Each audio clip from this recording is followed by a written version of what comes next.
treating a dog like a child isn't really about love. It's about emotional safety most people never fully felt with humans. Think about it. Humans disappointed, disappeared, or made them feel like they were too much. A dog doesn't do that. A dog doesn't leave mid-conversation, doesn't shut down when you're emotional, doesn't make you earn closeness. And here's the part most people don't realize. The brain doesn't register this as pet love. It registers it as secure attachment. That steady presence calms the nervous system in ways humans often didn't. It's like your brain rearranges its furniture, putting the dog in the safe spot you always wanted people to occupy. Crazy, right? And what's powerful and a little scary is that once your nervous system finds that level of safety, it locks on. And that's where things get complicated because your dog can start replacing people in ways most don't even notice, and why some people cross the line into extremes, sometimes changing the way they connect with everyone around them. Here's the thing.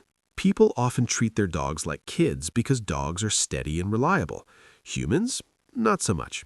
People let you down, ghost you, or act in ways that feel chaotic. That unpredictability taps into a deep fear, being abandoned or rejected. Dogs don't judge. They show up. They follow routines. And the brain notices. It rewards that consistency with comfort and attachment hormones. Most people don't even realize it at first. You might skip a night out because your dog's routine feels safer, dodge awkward conversations, avoid dating risks. Over time, this safe bond seeps into life like ink spreading on paper. Slowly, it reshapes how you connect with friends, family, and romantic partners. Almost without you noticing, it creeps in like roots under the floorboards or a vine slowly climbing a wall. Even small choices, like skipping a call or leaving your phone off to not miss your dog's walk, start to feel safer.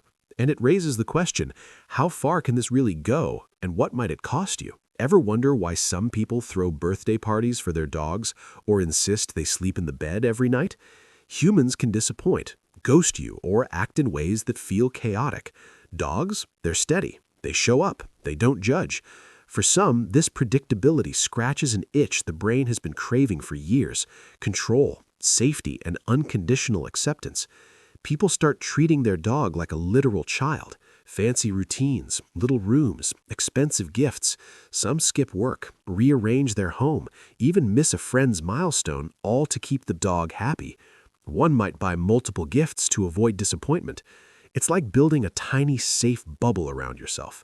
Comfortable, yes, but grow it too big, and it reshapes friendships, romance, and daily life. And most don't notice until the dog becomes their entire world, while human connections quietly fade. At first, it's harmless. Extra cuddles, special treats, little rituals.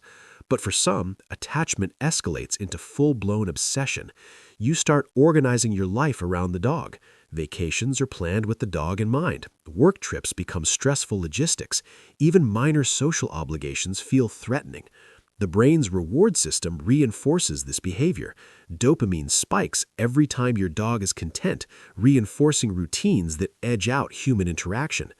Slowly, the dog becomes not just a companion, but the center of emotional safety, decision-making, and daily priorities. Friends notice your absence, romantic relationships strain, family gatherings feel optional. And yet, it all feels justified because the dog is steady, loving, and predictable. The creeping question, when does love become a cage, and at what cost to your personal life? At first, it seems harmless. Extra cuddles, special treats, little rituals. But for some, attachment escalates into full-blown obsession. You start organizing your life around the dog. Vacations are planned with the dog in mind. Work trips become stressful logistics. Even minor social obligations feel threatening. The brain's reward system reinforces this behavior. Dopamine spikes every time your dog is content, reinforcing routines that edge out human interaction. Slowly, the dog becomes not just a companion, but the center of emotional safety, decision-making, and daily priorities. Friends notice your absence, romantic relationships strain, family gatherings feel optional. And yet, it all feels justified because the dog is steady, loving, and predictable. The creeping question, when does love become a cage, and at what cost to your personal life? By now, it's clear. Treating a dog like a child isn't just cute, it's a coping mechanism for unmet emotional needs. Awareness is the first step. Notice where routines and devotion quietly take over your choices, relationships, and priorities. Small adjustments make a difference, setting boundaries, reconnecting with friends, or carving out time for human relationships. It's not about loving your dog less, it's about loving yourself and others more.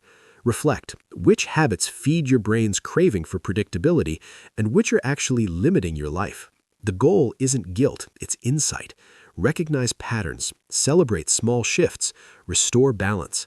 Because when you consciously choose love, attention, and presence, you create space for both your dog and the humans in your life without losing yourself.